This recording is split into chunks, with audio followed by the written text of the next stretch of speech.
Bismillahirrahmanirrahim. Assalamualaikum warahmatullahi wabarakatuh.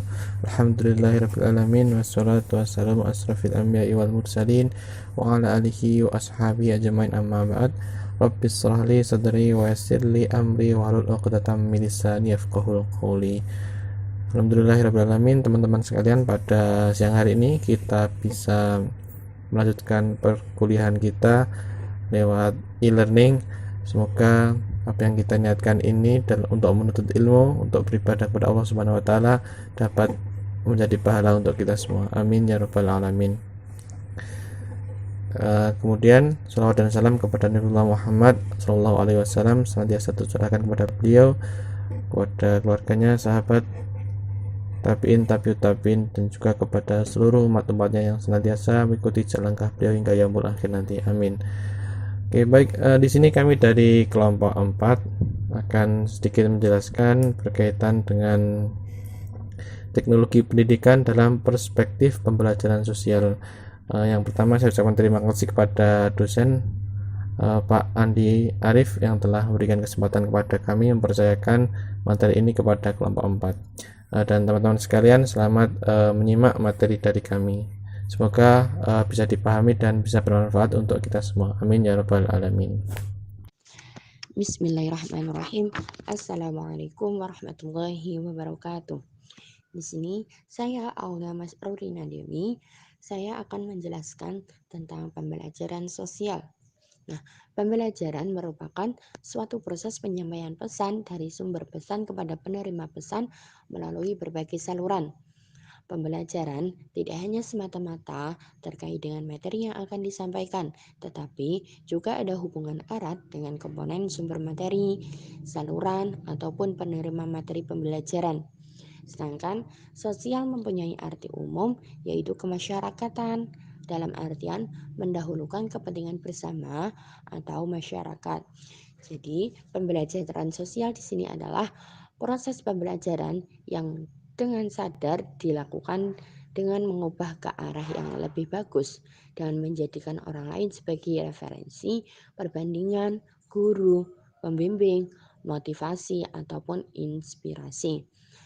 Nah, teori pembelajaran sosial telah diterapkan dalam berbagai bidang, salah satunya komunikasi massa, yaitu salah satu teori komunikasi massa, khususnya teori efek media massa yang dikembangkan oleh Albert Bandura tahun 1972-an dan menjelaskan efek komunikasi massa dengan perilaku halayak, yaitu efek behavioral dan komunikasi massa. Jadi dapat disimpulkan pembelajaran sosial adalah panduan bahwa orang-orang dapat belajar melalui pengamatan dan pengamatan langsung. Terima kasih. Saya Desi Dwi Maheningsih, NIM 104. Di sini saya akan menyampaikan mengenai fitur teknologi dalam pembelajaran sosial. Pembelajaran sosial atau social learning mempunyai banyak fitur teknologi yang dapat digunakan untuk berinteraksi sosial dalam suatu komunitas dan kelompok. Di sini saya akan menyampaikan poin pertama sampai poin ketiga. Poin yang pertama adalah WhatsApp Group. WhatsApp merupakan aplikasi berbasis internet yang memungkinkan setiap penggunanya saling berbagi konten sesuai dengan fitur pendukungnya. Di antara fitur-fitur yang terdapat dalam WhatsApp, yaitu ada galeri, berfungsi untuk menambahkan foto, kemudian ada kontak untuk menyisipkan kontak, kemudian ada kamera untuk mengambil gambar, audio untuk mengirim pesan suara, maps untuk mengirimkan berbagai koordinat peta, ada dokumen untuk menyisipkan file berupa dokumen, dan video call untuk melakukan panggilan yang disertai dengan gambar. Adapun fungsi WhatsApp sebagai media pembelajaran sosial, yaitu sebagai sarana bertukar informasi antar sesama pengguna yang dapat menimbulkan adanya interaksi sosial antar sesama pengguna WhatsApp, baik secara personal maupun terhadap suatu kelompok orang tertentu. Yang kedua adalah Google Meet. Google Meet merupakan salah satu fitur yang dikeluarkan oleh Google yang berupa video konferensi atau panggilan video dengan minimal 2 orang anggota. Dengan kata lain, Google Meet ini bisa menjadi media alternatif untuk proses belajar mengajar dan bersosialisasi dengan orang lain walaupun dari rumah. Semakin berkembangnya teknologi, Google Meet termasuk ke dalam fitur yang mengalami pertumbuhan tercepat. Karena sekarang Google Meet mampu ditampilkan pada aplikasi web maupun pada aplikasi Android. Adapun kelebihan dari penggunaan Google Meet adalah mudah dalam penggunaannya. Kemudian terdapat fitur presenting yang mana bisa digunakan untuk membagikan sesuatu ke seluruh anggota dan dapat mengundang hingga 100 peserta dalam satu kali panggilan video. Akan tetapi, adapun kelemahan Google Meet diantaranya tidak ada fitur hemat data yang memungkinkan penggunaan data yang boros saat panggilan berlangsung dan harus membutuhkan jaringan yang stabil supaya menikmati layanan yang terbaik. Kemudian poin yang ketiga adalah Google Classroom. Google Classroom merupakan aplikasi berupa Learning System Management yang disediakan oleh Google dan bisa disambungkan dengan email pengguna, sehingga mudah untuk diakses. Google Classroom resmi dirilis pada tahun 2014, tepatnya pada bulan Agustus. Google Classroom merupakan aplikasi yang memungkinkan terciptanya kelas secara online. Adapun fitur forum diskusi yang digunakan oleh peserta atau anggota kelas berdiskusi dan saling memberikan komentar sehingga tercipta interaksi sosial di dalamnya. Akan tetapi kebanyakan pendidik menggunakan aplikasi Google Classroom ini hanya untuk mengumpulkan tugas para peserta didik saja. Berikut saya sampaikan. Terima kasih. Selanjutnya akan disampaikan oleh Mbak Fitri. Bismillahirrahmanirrahim. Baik, di sini saya akan melanjutkan presentasi dari Mbak Desi mengenai fitur teknologi selanjutnya adalah Zoom. Nah, Zoom Meeting sendiri merupakan sebuah media pembelajaran dengan menggunakan video atau berbasis dengan video. Zoom didirikan oleh Eric Yuan pada tahun 2011, yang mana kantor pusatnya berada di San Jose, California. Aplikasi Zoom ini tidak hanya digunakan sebagai media pembelajaran saja, tetapi juga bisa digunakan dalam urusan perkantoran maupun urusan yang lainnya. Adapun beberapa kelebihan yang dimiliki oleh aplikasi Zoom ini. Yang pertama, tidak membutuhkan biaya tambahan untuk mengaksesnya karena hanya menggunakan data internet saja untuk mengakses aplikasi Zoom ini. Kemudian yang kedua, pengguna bisa berkomunikasi secara langsung atau melihat wajahnya secara langsung dengan semua peserta yang mengikuti Zoom meeting tersebut. Dan yang selanjutnya, dengan komunikasi antar peserta dapat menimbulkan adanya interaksi sosial. Karena bisa berinteraksi dengan yang lain, maka termasuk dalam pembelajaran sosial. Kemudian adapun kekurangan dari aplikasi Zoom tersebut. Yang pertama adalah harus memerlukan sinyal yang kuat untuk mendapatkan kualitas video dan audio yang terbaik. Kemudian yang kedua, boros data internet karena belum ada fitur penghemat data pada aplikasi Zoom tersebut. Yang selanjutnya adalah e-learning. E-learning merupakan salah satu bentuk model pembelajaran yang difasilitasi dan didukung pemanfaatan teknologi informasi dan juga komunikasi. Ciri-cirinya meliputi yang pertama, konten yang dimiliki sesuai dengan tujuan pembelajaran. Karena aplikasi e-learning ini diprogram oleh suatu instansi tertentu. Yang selanjutnya, aplikasi e-learning ini menggunakan metode instruksional. Yang ketiga, menggunakan elemen-elemen media seperti gambar, kata, video, audio, dan bahkan bisa menggunakan video atau video conference seperti itu.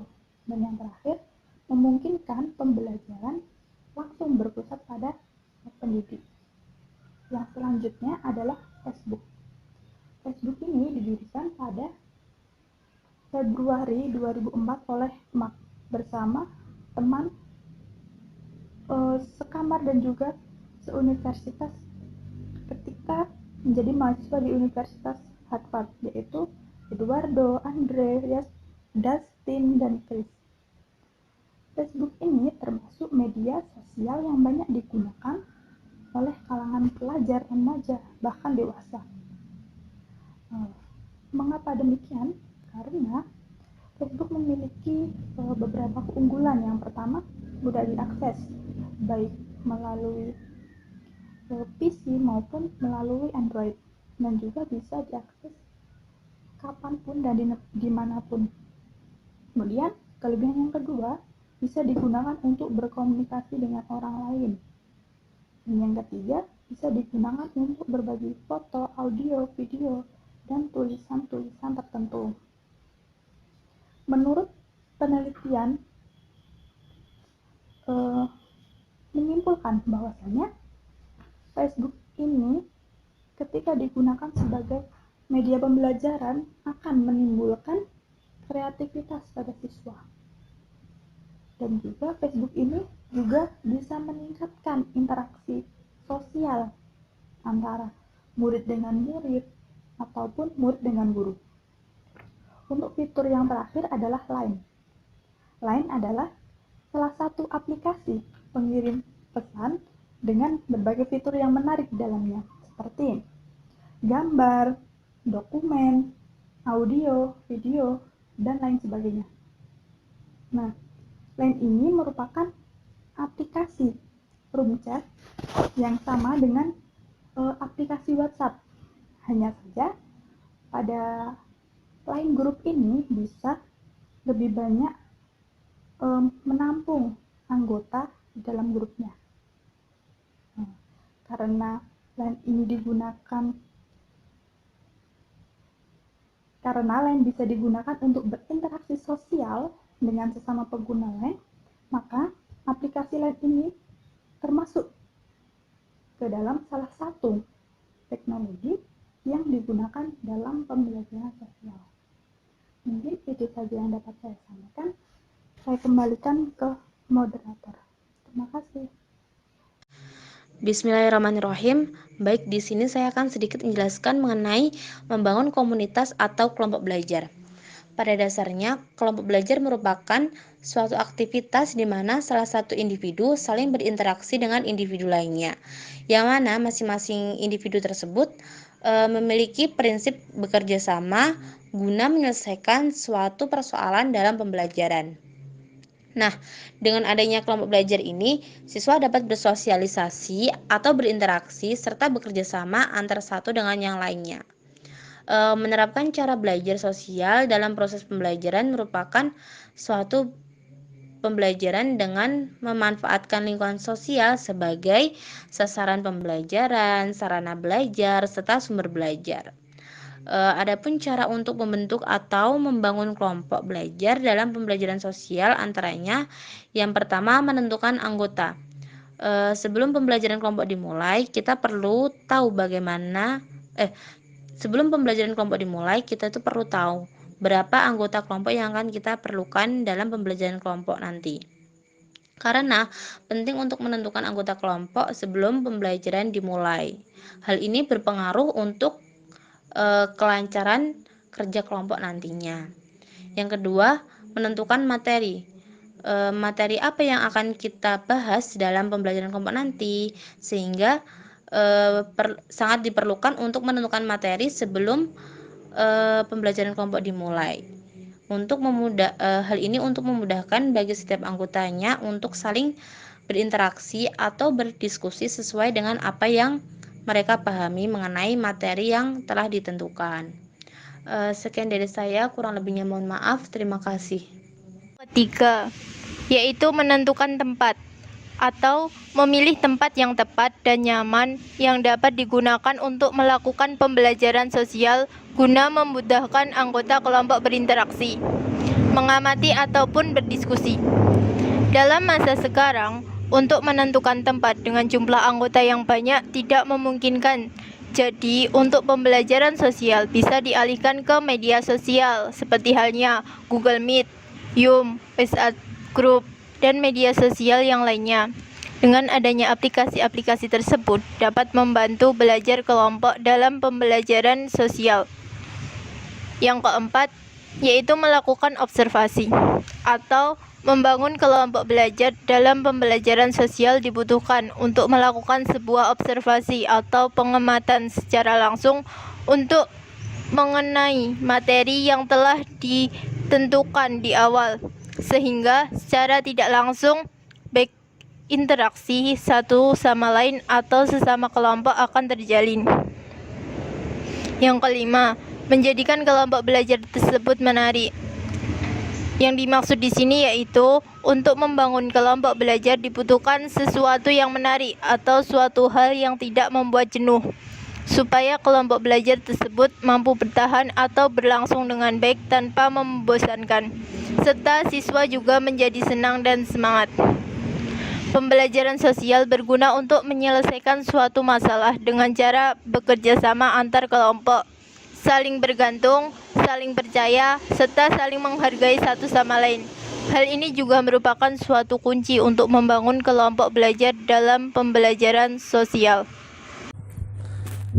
Baik, di sini saya akan melanjutkan penjelasan materi berkaitan dengan teknologi pendidikan dalam perspektif pembelajaran sosial, yaitu bagaimana analisis pengukuran dan pembelajaran kelompok. Pembelajaran kelompok bisa juga disebut dengan pembelajaran kooperatif, yaitu paradigma pembelajaran yang berpusat pada peserta didik, kerjasama dalam kelompok dalam membangun pengetahuan dan keterampilan yang dimiliki. Proses belajar yang partisipatoris, pengajar yang relatif menjadi fasilitator, strategi yang tepat agar seluruh peserta didik memiliki motivasi yang tinggi dalam menjalankan proses pembelajaran, dan pembelajaran yang menyenangkan serta tidak menghadirkan suasana menekan bagi peserta didik.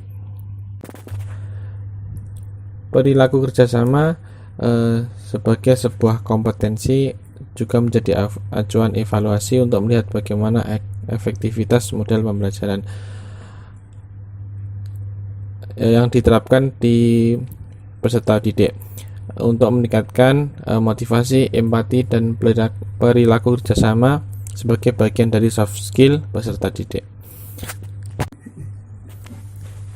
Baik, terima kasih teman-teman semuanya telah memperhatikan dan menyimak pemaparan materi dari kelompok 4. Mohon maaf apabila banyak kekurangan, semoga ada manfaat yang bisa diambil. Hadanallahu wa iyyakum wa minkum. Wassalamualaikum warahmatullahi wabarakatuh.